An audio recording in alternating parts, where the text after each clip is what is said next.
Alright guys, welcome back to another video on the Ghost Flash channel. Today, we're finally going to be modifying the Mustang 5.0. As you can see, I got the hood popped because today, it's going to be like a 5-day video because I ordered a whole bunch of parts for this car. And they all come in different days, but the first part that I ordered is going to be a intake. Well, technically, I didn't order this intake. My buddy actually at work has a 5.0 like mine, but his is Pro Charged, and he used to have a cold air intake, and he actually sold this to me for 20 bucks. Now, obviously doesn't have a filter. Can't go wrong with a cold air intake from BBK for $20. And as you can hear, it's metal. I'm gonna go ahead and head on the auto parts store, pick up a filter, and then go ahead and install this on the car. Alright guys, just got done at AutoZone. I'm in the 300ZX. Just picked up the new Spectre, I don't know what the heck you wanna call it. Some AutoZone brand air filter, you know, I don't really care. It doesn't even use a high name brand filter. It's gonna get the job done regardless. And I'm gonna go home and install it. Meet you guys back at home.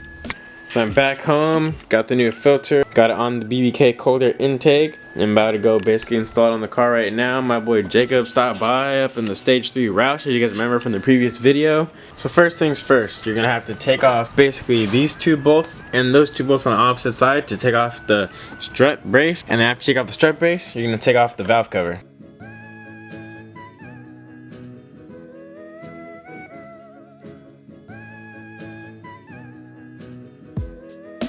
Next, take off this little clip right here. Basically that, just get some pliers, pull these two together, pull it off. This one's gonna have a gray plastic clip right here. You're gonna go ahead and take off that clip. So for this little plastic clip, you're gonna have to push the hose in a little bit, push down and pull out. Bam, it comes off. Next, you're going to go ahead and get an 8mm. Take this off the throttle body right there. And then you're gonna get a Phillips head screw. Take off the two screws right here and another one located right there. After you loosen that, to take the airbox out, you're gonna have to get a 10mm and take off the bolt located right here. Then it just pulls right on out. Correction, not a Phillips head screw. This is actually a star bolt, hex bolt, not hex, a T-bolt. There you go. All right, it's gonna be a T20. Then you go ahead and take the MAP sensor out. Next, you're gonna go ahead and pull this off the throttle body.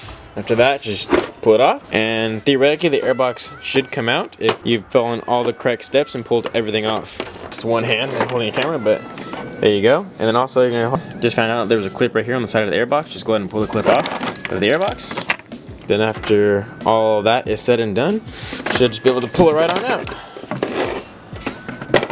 Correction. Just go ahead and pop the tube out of the side right here.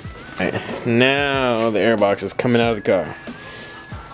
So we're gonna go ahead and put the stock airbox over here. As you see, that kind of cleared up a whole lot of room in the engine bay, not having that gigantic airbox in there. First things first, obviously you see one band. Gonna go ahead and take the band off the stock intake and go ahead and put it onto this one. Gonna grab the intake.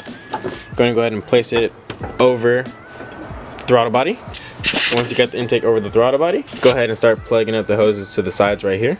You're gonna plug the PCV hose into this one right here, and I guess this is like the silencer, breather hose, some sort of things, and go ahead and plug on to the one located down here. Alright guys, so I bolted everything back together. I didn't show that process because it's basically the same process, unbolting and bolting together, just reversed. I'll go ahead and give you guys a couple of revs so you guys can hear it.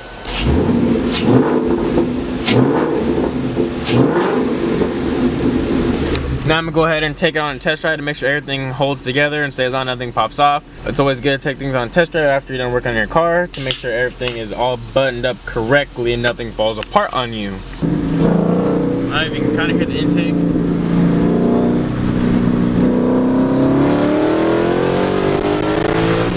Alright, well, it sounds like everything's holding together. Feels like everything's holding together. Obviously, I'm not gonna say, oh my gosh, I feel such a big horsepower increase from a cold air intake. To be realistic, guys, you're probably not gonna feel too much of a difference, if I'm being completely honest. But it does sound pretty cool, I will give it that. Let's give it another rip real quick.